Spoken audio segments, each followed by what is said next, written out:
Ladies and gentlemen, the very word secrecy is repugnant in a free and open society, and we are, as a people, inherently and historically opposed to secret societies, to secret oaths, and to secret proceedings. We decided long ago that the dangers of excessive and unwarranted concealment of pertinent facts far outweighed the dangers which are cited to justify it. Even today, there is little value in opposing the threat of a closed society by imitating its arbitrary restrictions. Even today, there is little value in ensuring the survival of our nation if our traditions do not survive with it. And there is very grave danger that an announced need for increased security will be seized upon by those anxious to expand its meaning to the very limits of official censorship and concealment. That I do not intend to permit to the extent that it's in my control. And no official of my administration, whether his rank is high or low, civilian or military, should interpret my words here tonight as an excuse to censor the news, to stifle dissent, to cover up our mistakes, or to withhold from the press and the public the facts they deserve to know.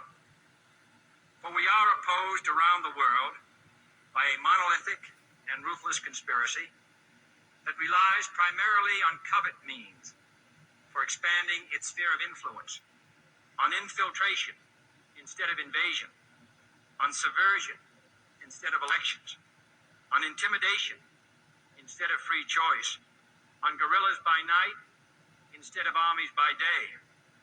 It is a system which has conscripted vast human and material resources into the building of a tightly knit, highly efficient machine that combines military, diplomatic, intelligence, economic, scientific, and political operations. Its preparations are concealed, not published. Its mistakes are buried, not headlined. Its dissenters are silenced, not praised. No expenditure is questioned, no rumor is printed, no secret is revealed. No president should fear public scrutiny of his program, for from that scrutiny comes understanding, and from that understanding comes support or opposition, and both are necessary. I am not asking your newspapers to support an administration, but I am asking your help in the tremendous task of informing and alerting the American people. For I have complete confidence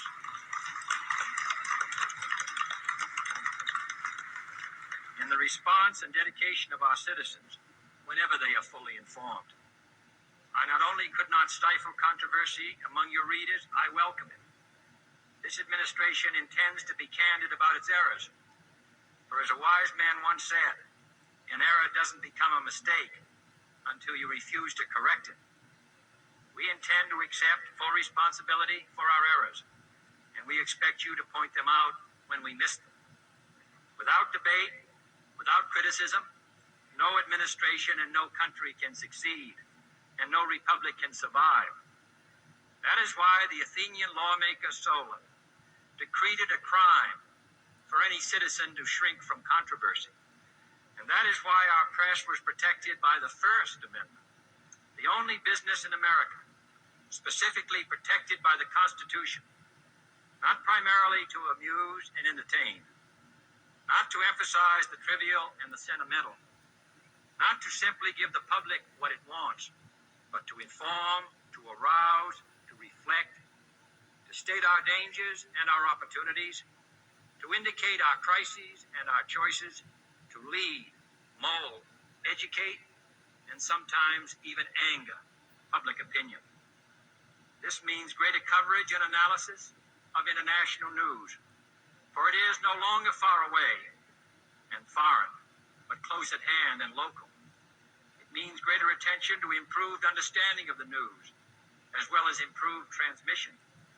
And it means, finally, that government at all levels must meet its obligation to provide you with the fullest possible information outside the narrowest limits of national security. And so it is to the printing press, to to the recorder of man's deeds, the keeper of his conscience, the courier of his news, that we look for strength and assistance, confident that with your help, man will be what he was born to be, free and independent. That's it.